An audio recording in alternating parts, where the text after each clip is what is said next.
Good evening, everyone. We are waiting. We had more than 500 people sign up for tonight's preview exhibition, and we are still accepting people into the Zoom room. Actually, we can't have more than 500 people, so I really want to thank all of you for being with us. My name is Trudy Cox. I'm the director of the Preservation Society. I am going to give you a little bit of the format tonight. I'm going to introduce you in a moment to the chairman of our board, Monty Burnham, and then it will be turned over to Leslie Jones, who is our director of museum affairs. And then she will introduce the star of our show, Ashley Householder, who is our exhibition curator, who put together this phenomenal show about 4 fascinating, unbelievable women. I have not seen it. This show was supposed to start out at the end of March, but because of the coronavirus, we could not do that. So this is an exciting night for all of us. I do know, though, that Ashley has worked very hard.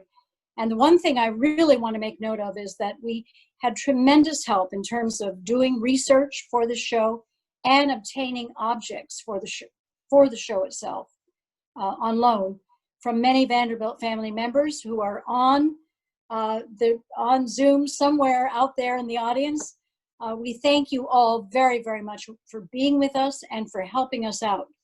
And the show will go on for an unlimited amount of time. We haven't yet decided yet because we're not open yet, but we really, really look forward to seeing you all walk through Rosecliff and enjoy this show. So let me turn it over to the chairman of our board, Monty Burnham, who is coming to us from Washington, D.C., and who has done a wonderful job leading the organization over the last few years.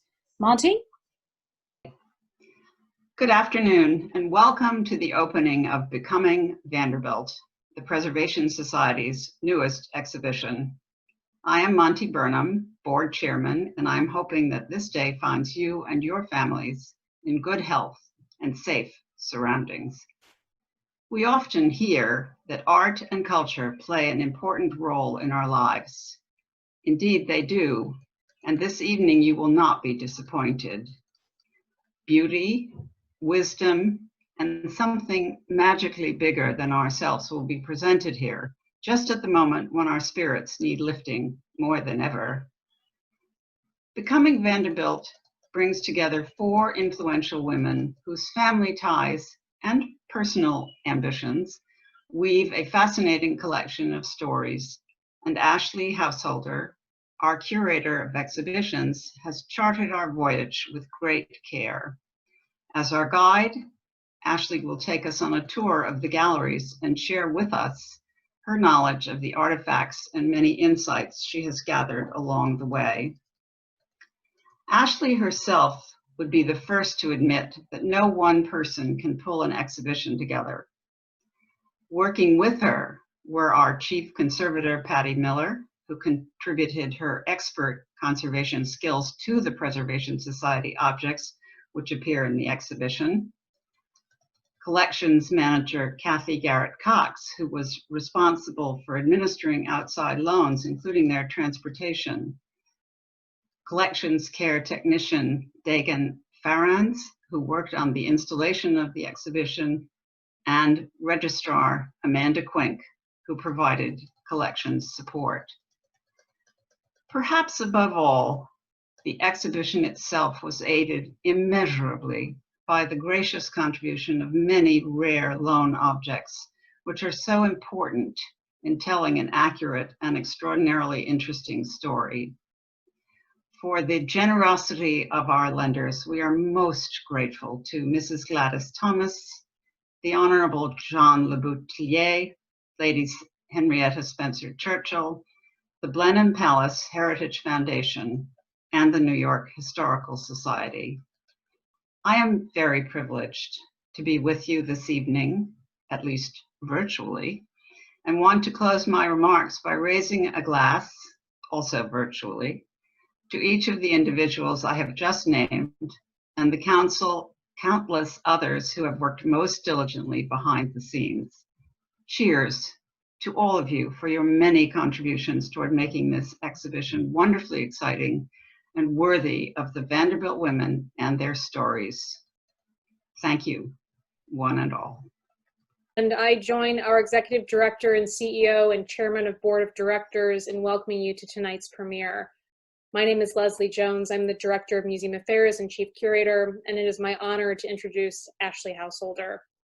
Ashley has served as Curator of Exhibitions since 2015 and was tasked with developing the Preservation Society's first ever exhibition program, housed in the converted second floor galleries at Rosecliff. And now in its 5th year and 9th iteration, we are proud to present our latest exhibition, Becoming Vanderbilt. We are honored this evening to be joined by members of the Vanderbilt family, including Mr. Peter Eltz, the Honorable John Leboutillier, Mrs. Gladys Thomas, Ms. Stephanie Thomas, Mr. Landon Thomas, Mrs. Lynn Roberts, and Ms. Ann Roberts. And to any of those family members who may be joining us now or viewing this later, as this is a recorded presentation, we thank you for your contributions to this endeavor so that we may share your family's legacy through our educational efforts. We're also delighted to again acknowledge as well as welcome those who have contributed to the lending of objects to this exhibition, which again are Mrs. Gladys Thomas, Gertrude Vanderbilt Whitney's Westbury Studio, represented by the Honorable John Leboutillier, the New York Historical Society, represented by Margie Hoffer, Vice President and Museum Director, and Mark Schlemmer, Registrar for Collections, Lady Henrietta Spencer Churchill, and the Blenheim Palace Heritage Foundation, represented by Katie Bollinger, Head of Collections, and Carmen Alvarez, Deputy Collections Manager. What you will see in this walkthrough is a composite of Ashley's personally led gallery tour, created in tandem with our new digital initiative of creating virtual visits. You too will be able to take your own self-guided tour from the comfort of your home beginning tomorrow, Friday, May 29th.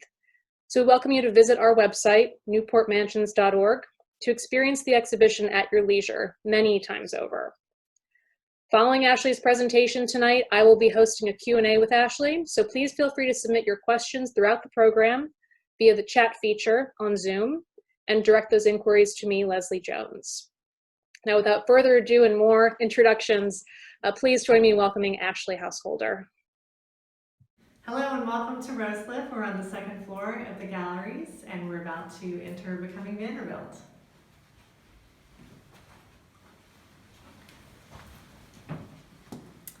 So good evening and thank you so much for being with us tonight as we virtually open our exhibition Becoming Vanderbilt.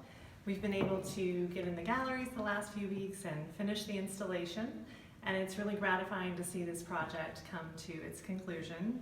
And our hope, of course, is that we'll all be together again soon and that we can welcome you in person to Rosecliff. But until we're able to do that, we really appreciate you helping us celebrate this new exhibition. Our title, Becoming Vanderbilt, works on many levels. We are focusing on 4 Vanderbilt women, but the word becoming works on multiple levels. As an adjective, of course, it's been used to describe a woman's appearance, which certainly these women were judged for that. But also as a noun, it describes any process of change, which really gets to the heart of the exhibition in discussing the journeys that these women were judged for that. But also as a noun, it describes any process of change, which really gets to the heart of the exhibition in discussing the journeys that these women were on during their lifetimes. And so certainly 2 of them married into the Vanderbilt family, and the 2 daughters were born into the Vanderbilt family. But what's unique about the exhibition is really the point is made that their lives ended in a place much different from where they began. So the stars of the exhibition are Alice Gwen Vanderbilt, her older daughter Gertrude, Alva Vanderbilt, who lived at Marlborough, and her only daughter Consuelo. And again, this is an opportunity for us to look at them differently. We certainly tell their stories on our tours, and they are well-known women of Gilded Age American history, but we're trying to look at them through a different lens and not just that of wife and mother. So without exception, at the outset of these women's lives, they each followed established protocol and expected traditional norms. And certainly they were afforded opportunities because of their status and because of their family wealth. But the exhibition makes the point that though they were afforded this opportunity for action because of their status, they took action in many different directions for the greater good because of who they were as women. And it also serves as a reminder that while we know their stories because they were Vanderbilts and led very public lives, each acknowledged that they had really no opportunity for private lives. It also serves as a reminder that there are millions of women's stories that remain untold. So I'd like to introduce you to the matriarchs in the exhibition. This is Alice Claypool Gwynn Vanderbilt, and Alice was married to Cornelius Vanderbilt II, who happened to be the oldest son of the wealthiest man in America. And Alice and Cornelius were largely devoted to one another, by all accounts were a very good match and had a loving marriage, and had 7 children. Much of Alice's life, unfortunately, is marked by mourning, as 4 of her 7 children predeceased her, as did Cornelius in 1899. He had had a stroke in 1896 and then died suddenly of a cerebral hemorrhage in 1899. So again, much of her life was marked by tragedy, and certainly then the societal expectations and protocols and etiquette that went along with periods of mourning, which had to be observed for a prescribed amount of time. There were happy moments in her life, certainly, and this portrait, I think, captures one of them. This is done by Spanish artist Madrazo, and it is in the Preservation Society's collection. This was made on a European trip in 1880. Alice and Cornelius made.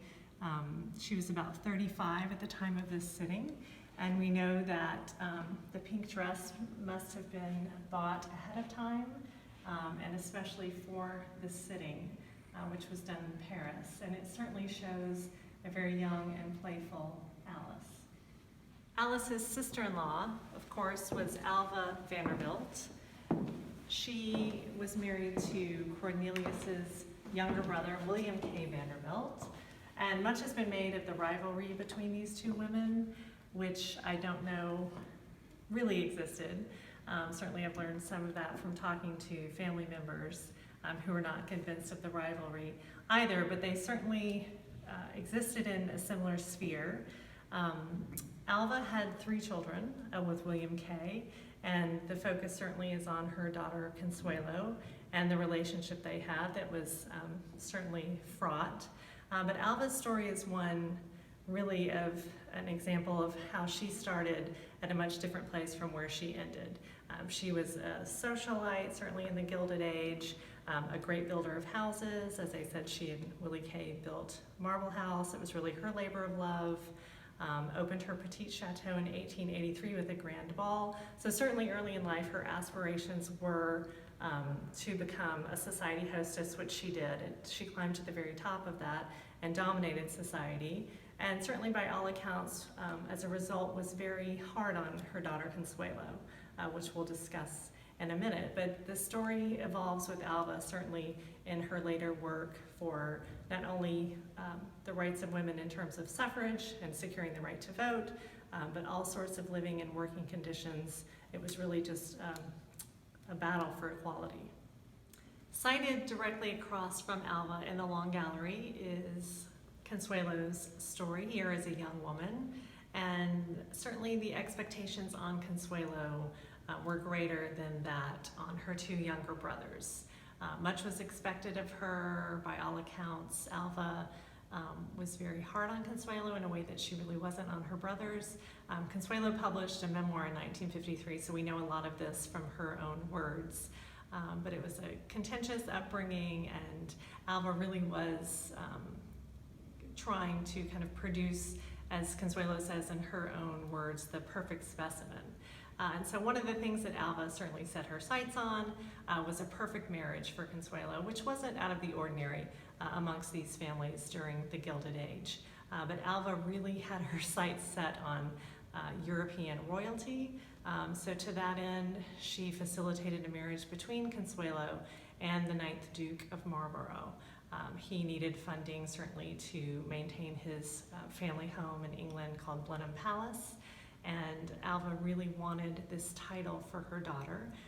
As I said earlier, she was a social climber, really wanted to be at the top of society, and she was, and marrying her daughter to an English duke played a big part in that.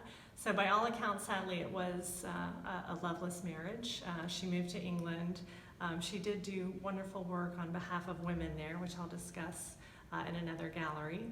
They did have 2 sons, and she was very devoted to them and close especially to her younger son, Ivor, and then later did go on to have a happy second marriage. This portrait of Consuelo is another in our collection by Paul Césaire Hallou, and we're happy to have it out in the gallery so that people can really get a closer look at it. And then we've partnered with Blenheim Palace and are delighted to have a number of things on loan from Blenheim, which speak to Consuelo's various roles during her lifetime, certainly that of head of household. We have on loan, here you see Consuelo's Blenheim Palace master keys, which are engraved beautifully according to their usage, and one is engraved beautifully, Duchess of Marlborough.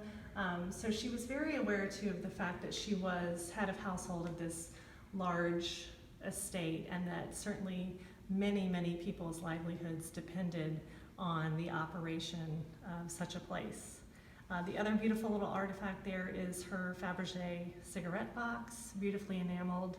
And then 2 pieces in our collection, a portrait miniature of Alva later in life during the first year of her second marriage to Oliver Hazard Perry Belmont, and then this wonderful image of Alva and her 3 children, Willie K, as he was called, on her left there, Harold sitting in her lap, and Consuelo standing next to her.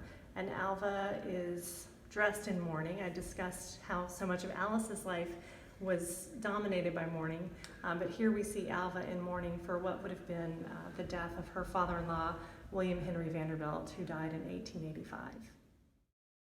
We are still in the long gallery, now discussing Gertrude, who is sited across from her mother Alice.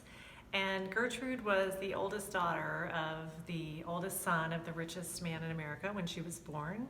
And so certainly she was aware from an early age that much was expected of her. Again, familiar refrain similar to what Consuelo experienced. But Gertrude kept copious journals, and so we know her thoughts and feelings on the matter. As she grew older, she certainly wanted someone to love her for who she was and not just for her wealth. But from a very early age, she said that she sensed that the power and energy that she derived came from the male members of her family. And so when she was very young, she cut off her curls in an attempt to, as she said, be a boy.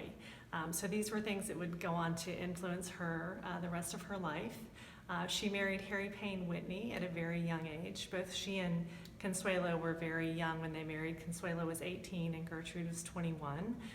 Both made these good Gilded Age marriages. Harry Payne Whitney was from a very prominent, wealthy New York family whose home, in fact, was across the street from Gertrude's childhood home in Manhattan. And she would continue to balance her own work as a sculptor. She went on to become what some would call one of the most important sculptors of the 20th century. She tried to balance that always with her obligation to family, her love of her family, and kind of what she saw as societal obligations with her own drive as an artist. She would become a very important patron of 20th century American artists. And of course, one of her greatest legacies is as founder of the Whitney Museum of American Art, which she did because she wanted Americans to be aware of this rich heritage that they had. I mentioned that Gertrude, as a young woman, was concerned that someone love her for who she was. In a similar vein, as once she started to really become an artist and focus on that, She was concerned that her art wouldn't be taken seriously because, again, of her name as a Vanderbilt, and also because she was a woman. But in fact, her art was taken seriously, and one of her most important commissions is a Titanic memorial that still stands in Washington, D.C. But we have here in the gallery, this is the maquette or the study for the sculpture that she did. It's called the AEF, American Expeditionary Forces Memorial, which was erected in Saint-Nazaire, France, to commemorate the Americans' arrival, the troops' arrival in France to help liberate that country during World War I. It was erected, as I said, unfortunately destroyed during World War II, but we have in our collection the study for it. And she chose here to depict the doughboy or the soldier with outstretched arms atop this eagle with outstretched wings to really telegraph this meaning about the American troops liberating France and being a savior to the French people, and also in discussion of Christ's sacrifice. We move into the first gallery. It's a continuation, really, discussion of the women's early lives, and we discuss more the domestic realm that they all inhabited before moving through the exhibition and juxtaposing it against the national stage that they eventually would move to. But Alice and Alva, as we know, had made these wonderful Gilded Age marriages within this very powerful family. They were building great houses, monuments to the family name that really showcase their dynastic dominance, and we can't underestimate the power that held. We know now, of course, that Alice was the seemingly quiet mother of a very forward-facing public daughter, and Alva the powerful mother of a quieter daughter. So we have this nice dynamic now of the four women, and this gallery really looks at how they would have run these huge family households, which at the time really were akin to running corporations, but of course not able to have a role outside the domestic realm. They lent their formidable talents to these roles. So in addition to the objects that describe certainly their lives within these houses and how they entertained and ran the households, we have some deeply personal objects.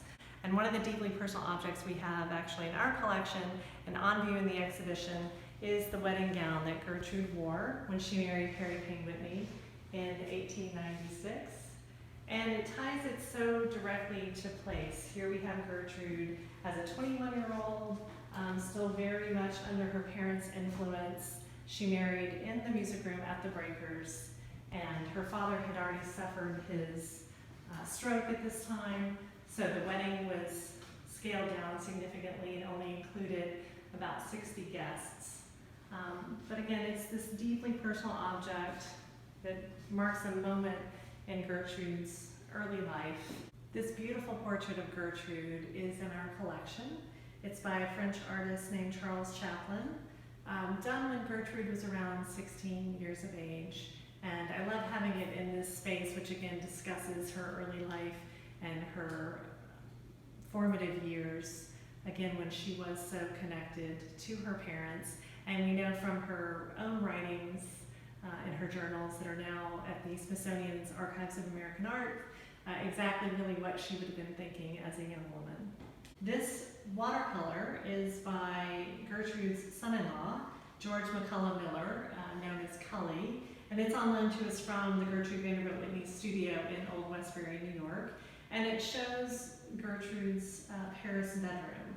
And as a young woman, young married woman, Gertrude and Harry spent a significant amount of time in Paris, and she really embraced beautiful bohemian lifestyle where she surrounded herself with artists and writers and dancers and choreographers, and this rendering actually has been recreated in her Old Westbury studio today.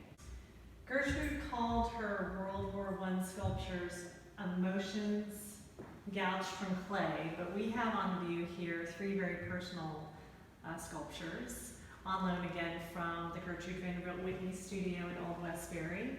And I'm pleased to have them shown together because not only are they personal in nature, but I also love the intimate scale.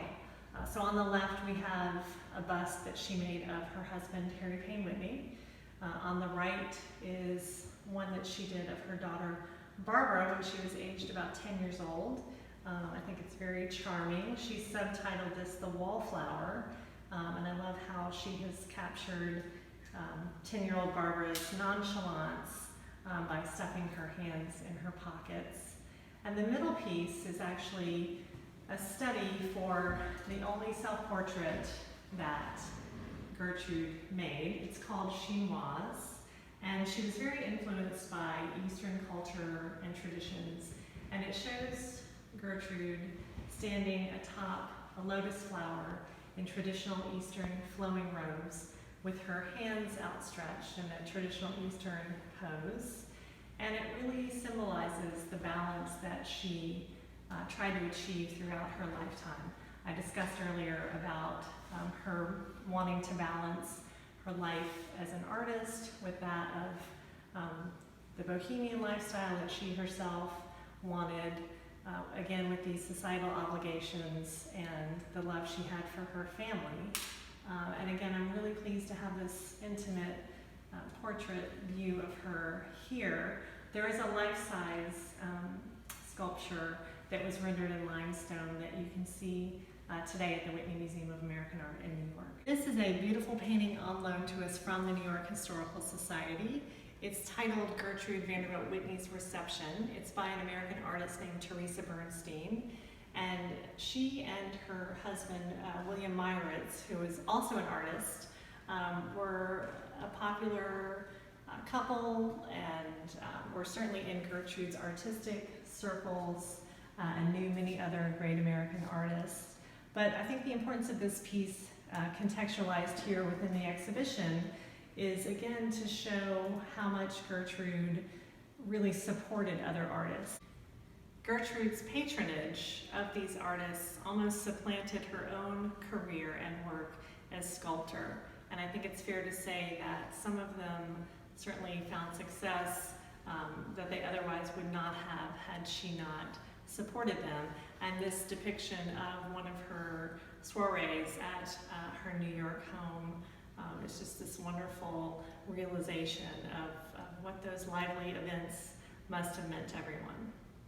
And again, how she went on to open and found the Whitney Museum of American Art so that we as Americans could appreciate the living artists in the 20th century.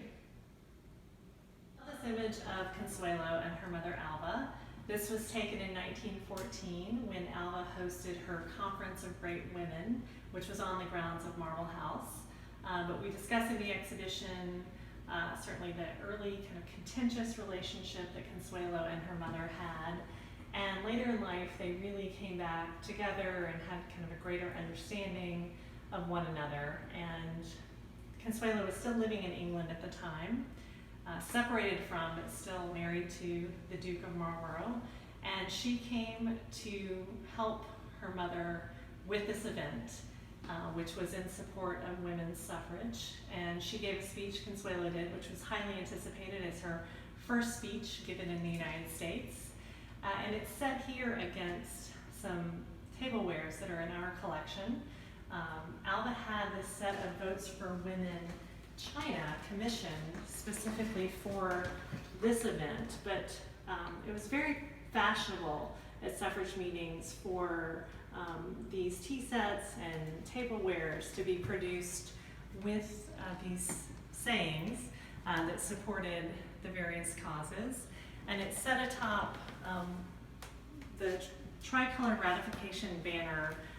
The color is meant to evoke this banner, which symbolized the fight for suffrage. So the purple represented loyalty, the cream represented the quality of purpose, and the gold represented light and life.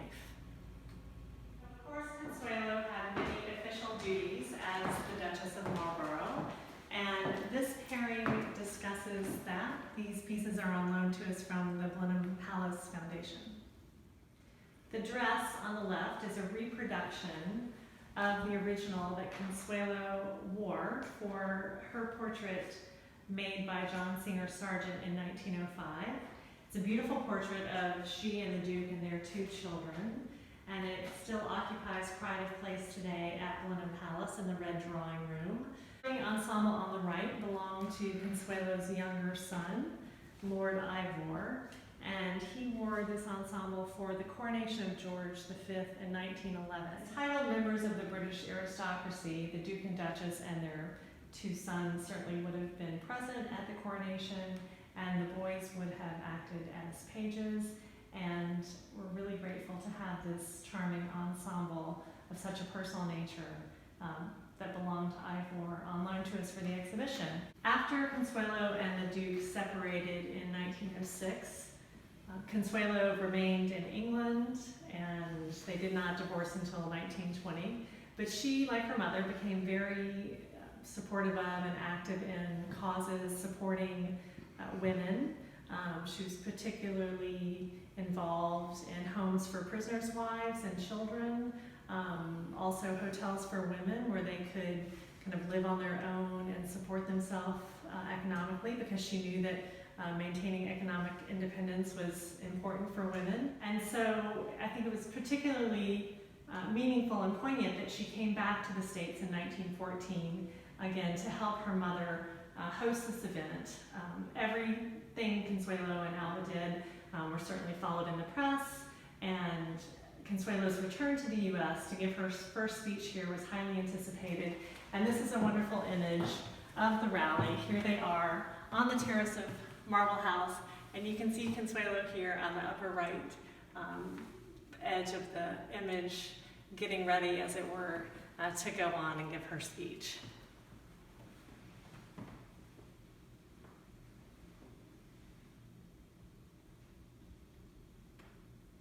In brief conclusion, I'd like to say that I hope the resiliency of each of these women comes through in the discussion of their lives here, because they really did face remarkable change during their lifetimes, not just societally at large, but in women's roles specifically. We cannot underestimate the complexity of being a woman at this time.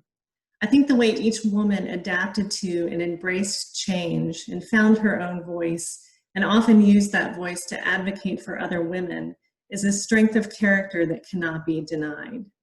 The exhibition concludes in the long gallery, a discussion of Alice and Alva opening their private spaces for public use, and returns to this idea that they knew that with their privilege came great responsibility, so they gave back, each in her own way. Alva in hosting her Conference of Great Women at Marble House to raise awareness and funds for suffrage, and Alice with her bazaar at the Breakers to raise money for the International Red Cross in support of the war effort. This especially would have been more difficult for Alice because of her seeming preference for a supporting role as a more private person. Both events took place the summer of 1914, which is also a fitting coda to this part of their story, as that is when the light began to dim on the American Gilded Age they had so influenced. I want to personally thank the lenders who gave so generously, not only of their objects, but also of their time, especially the family members who spent hours and hours and days in some instances with me in recounting memories, sharing insights, and answering my questions. The exhibition would not be what it is without your enormous contributions. So thank you to Gladys Thomas, John Laboutier, Lady Henrietta Spencer Churchill, Flora Miller Biddle, and Fiona Donovan. And to our wonderful new friends at Blenheim Palace, Carmen Alvarez and Kate Ballinger, you moved heaven and earth to help us. And I thank you for entrusting your beloved objects into our care so that we may more fully tell Consuelo's story. And to our old friends at the New York Historical Society, Mark Schlemmer and Margie Hofer, thank you for allowing us once again to call on your tremendous collection in providing an important contextual piece to our narrative. I want to thank John Rodman for his in-house production for tonight's event. I know we're all adapting to this new normal and experimenting with ways to stay connected and share information. And while it is gratifying to be able to show you some of the highlights tonight, I think we all agree, as Monty said, there's something special about seeing the objects firsthand, and I hope we will be able to welcome you to the exhibition soon. But thank you tonight for this tremendous show of support. Thank you so much, Ashley. I think a wonderful virtual round of applause from everyone. That was absolutely fascinating. And in 2020 being a year that we're celebrating women for many reasons, but in particular the centennial of the 19th Amendment, I think it's just so perfect that you've decided to highlight Alice, Gertrude, Alva, and Consuelo, because if it not for their advances for societal purposes, I don't think we'd be where we are today. I want to welcome everyone again to submit their questions via the chat feature. Just please be sure that you're sending those questions to me directly, Leslie Jones. And we'll start with an interesting question. How did Alice and Alva educate their daughters? Yes, well, certainly both of them were expected to speak multiple languages. So some of that education happened at home, but they also had private tutors that moved around with them in their various households, wherever they were. So they would have had certainly the best private schooling available. Absolutely. And also, I will say, I mean, in terms of education, they were also learning other things. I mean, the difference between men and women's education then was quite different. Absolutely. How did Consuelo meet her husband-to-be, and how did that marriage come about? One of our viewers was at Blenheim Palace last summer and got to learn about Consuelo from the tour guide there and was so intrigued. Yes, well, Alva really did engineer this whole relationship. Consuelo, by all accounts, was already enamored with another young man whom she knew from Newport, but Alva took Consuelo on a European trip, and this young man apparently kind of chased after them, but Alva would not allow her to see him, or that she didn't even know that he had followed them. So it really happened in a short amount of time. So Alva arranged the whole thing. She arranged the introduction. It was through some mutual friends that she herself was introduced to the Duke. And Consuelo recounts in her memoir, The Glitter and the Gold, that, her mother even bought Consuelo's wedding gown for her on that trip, unbeknownst to Consuelo. So that's how much of a fait accompli the whole thing was. Excellent. Did the two cousins, Gertrude and Consuelo, socialize together, or were they considered friends? I know that they socialized together, certainly, yes. And later in life,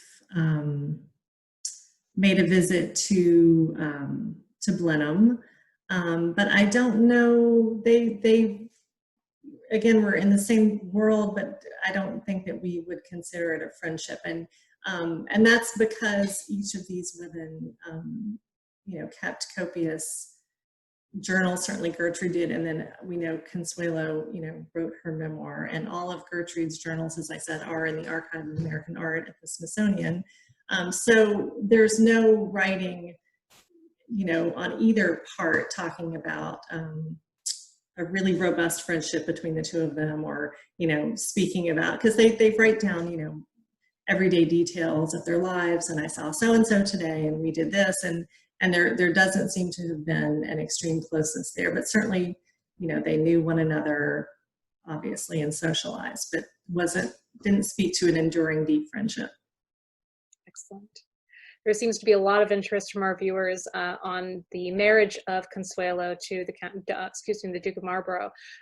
Did Alva see the irony and/or regret having pushed her daughter into aristocratic marriage? Well, certainly, yes. And again, we know this from the memoir and from Alva as well, but that there did seem to be some regret later in terms of how unhappy Consuelo turned out to be. They married in 1895 and were separated by 1906.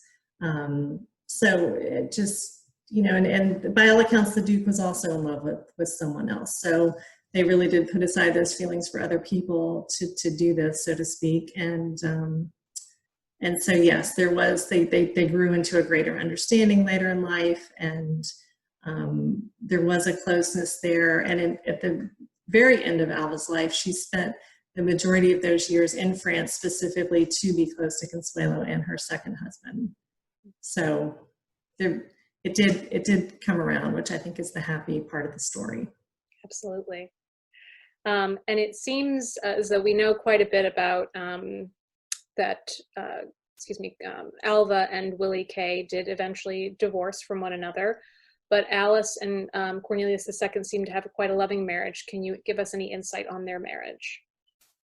Well, the things, that I've read that Gertrude writes about and that family members have spoken about is that they were just a good match and a very devoted couple. And so they apparently were just, better suited to one another. And I do wonder, I can't speak in any certain terms, but I do wonder if all of the loss they experienced, with the deaths of their children, might have bonded them closer to one another. And again, because of the period, the social dictates that they really couldn't get out and socialize. I mean, they really were, a lot of their activity was kind of truncated by these societal practices. So perhaps they did, lean more heavily on one another, but they did appear to be very close, and certainly Alice was devastated when Cornelius died. Absolutely. And she outlived him, by 35 years. So, this was her opportunity to show her strength and keep going and kind of chart her own path in a way that she could not have foreseen. Absolutely. Let's see. We talked quite a bit about serious things. What did they do for fun? Yes, well, I don't know if we would consider it fun. I mean, they had a very, we talk a lot in Newport certainly about their busy summer schedule, which to me just, it was busy all day long, fully subscribed with activities. I think their idea of leisure time and ours is quite different. But we know, there were, and it was all prescribed. And certainly for Consuelo and Gertrude, this is where, Gertrude writes about just kind of the daily activities she has to endure. But, they went to the beach, they promenaded on Bellevue Avenue. And in the summer too, they did all take these extended European vacations. And then, of course, they were traveling back and forth, between their homes in New York and in Newport for part of the season. But all of the socializing was very organized. And again, the suitors for the young women were all had to be approved by the family. And Gertrude especially writes quite a bit in her journals as a young woman, where she just frets endlessly about, is anyone going to love her for who she is and not just because of her money? So I think a lot of time for contemplation and journal writing, despite all of the activities. Absolutely. And thankfully her journals and a lot of her correspondence has been saved. We also know that Consuelo wrote her own memoir, The Glitter and the Gold, and quite a bit's been written about Alva, but not much has been written about Alice. One of our viewers like to know, have we found any journals or letters written by Alice? I have not. I and some other family members, I think that there may still be some out there.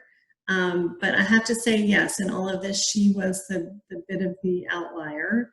And Trudy asked me the other day when we were on her radio show together, which of the four women I would want to have dinner with, which I thought was a great question. And immediately it was between the two mothers, but I have to say, I think it would be Alice for that reason, because there's still a lot that I would love to ask her, because she was more of a private person. We know she did prefer a supporting role. I just think there was a lot more going on there that we're not privy to, because she wasn't so forward facing. She didn't give speeches. you know, Gertrude again writes about her a little bit, but they were not very close growing up. And I don't think, I think later in life, Alice absolutely supported Gertrude's career as a sculptor, and was very proud of her and very supportive. I don't know that it was the closeness that Consuelo and Alva enjoyed later in their lives. But yes, there is still more to be learned about Alice. So I hope we continue to get to do that. Absolutely. An interesting and different perspective. As mothers, did Alva and Alice select spouses for their sons? Did they select spouses for their sons? Oh, that's a great question. You know, I haven't focused too heavily on that part of the story, but just in what I know from the research that we've done, you know, for our tours, I don't, I cannot think of an instance where there was a personal selection. We know that Alice and Cornelius were not happy with the spouse that their son Neely chose. He married Grace Wilson, and she purportedly had been perhaps engaged to Neely's older brother, William, who sadly passed away at the age of 21 of typhoid when he was a student at Yale. And so I don't know what the opposition really stemmed from, but they definitely were opposed to the marriage.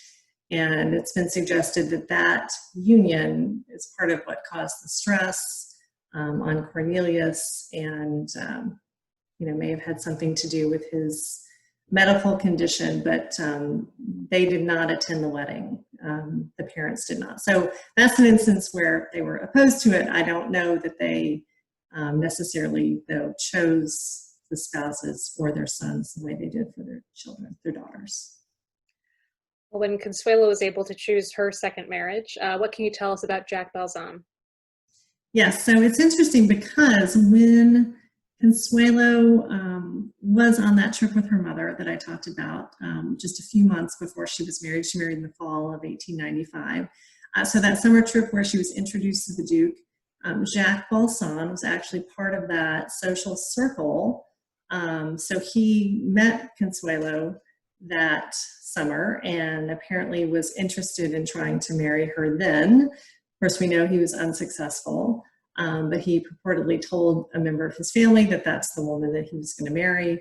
And so they finally were able to marry in 1921, in fact, July 4th of 1921.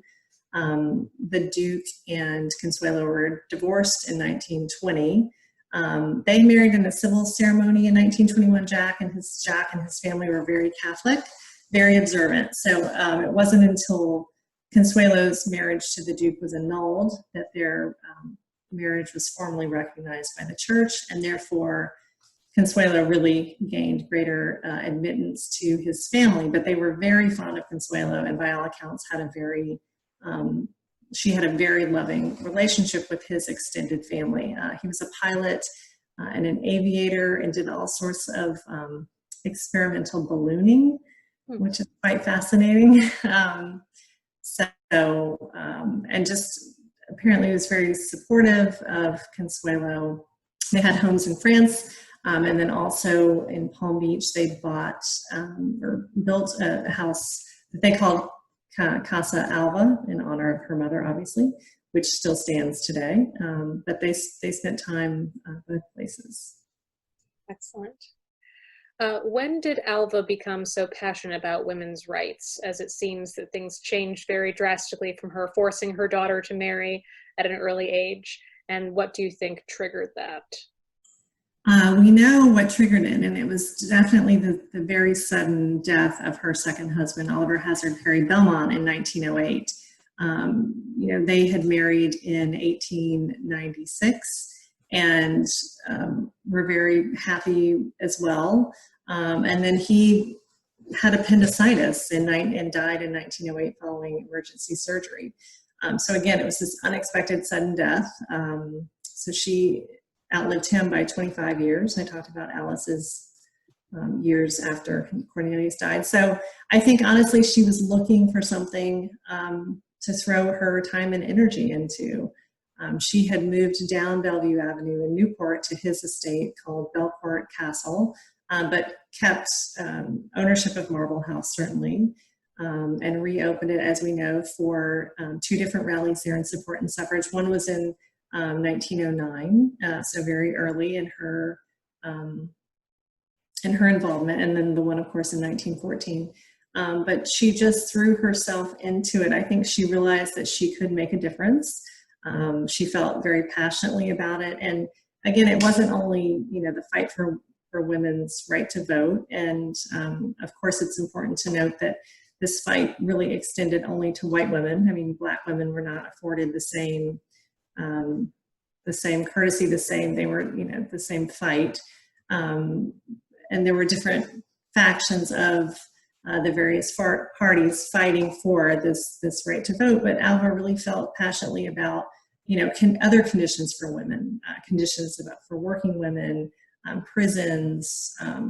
She and Consuela certainly shared this concern for economic independence. I think we can appreciate that Alva would have had a firsthand view. I mean, she knew obviously what that meant. And, and early on, even with her in her relationship with William Kay, she asked for the outright ownership of Marlborough House. I mean, she took steps in her own life, to make sure that she had some economic independence. She recognized that. So, I mean, certainly it was on an enormous scale. I'm not trying to downgrade that, but so she really did get involved. And like I said, I think she knew she could make a difference because of the fact that she did lead a very public life and people listened to her. And in a very short time, she had quite a reach. She was published in leading magazines of the day that discussed such topics, and she became a respected voice very quickly.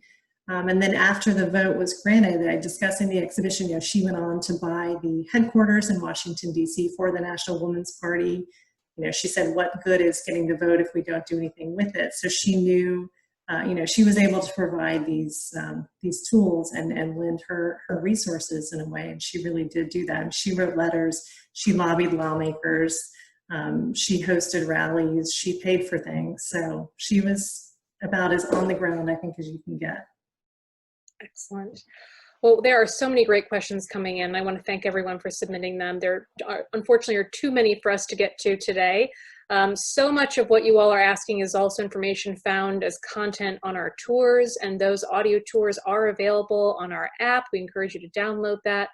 But as our final question, since all these women sort of came from a very similar place, but then ended their lives in completely different areas of interest as well as physical locations, Ashley, are you aware of where their final resting places are? Yes, definitely. So there is a Vanderbilt family mausoleum in New Dorp, Staten Island. And so Alice is buried there. Alva is buried in the Belmont family mausoleum in New York City in,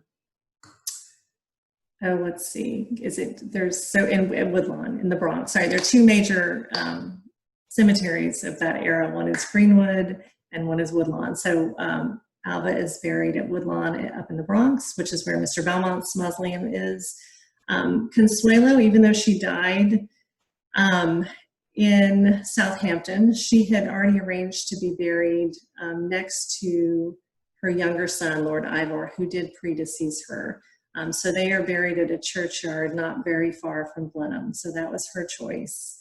And Gertrude is buried in the Whitney, again, a very similar family mausoleum in New York City, which are, I have to say, fascinating. If maybe some of you have done those cemetery walking tours, but the mausoleums from that age are they're magnificent with sculpture, and many of them have Tiffany glass windows, and so that's its own fascinating thing to do once we're all out back walking around again. So put that on your list, but you'd be able to find them there. And then if you go out to Staten Island, again, so many Vanderbilt family members are buried there at that huge Vanderbilt mausoleum, which of course it's on Staten Island because that's where the patriarch of the family, the Commodore, who started fortune. He came from Staten Island, and that's where the homestead was, so that's where the mausoleum is. Thank you so much, Ashley, and thank you all so much for joining us this evening. We look forward to hopefully sharing news with you soon when we're able to reopen, but until then, we greatly appreciate you tuning into these virtual lectures, and we are looking forward to welcoming you to Becoming Vanderbilt when we're able to open Rosecliff. Hope you all have a wonderful night, and we look forward to seeing you again at our next lecture. Thank you. Good night.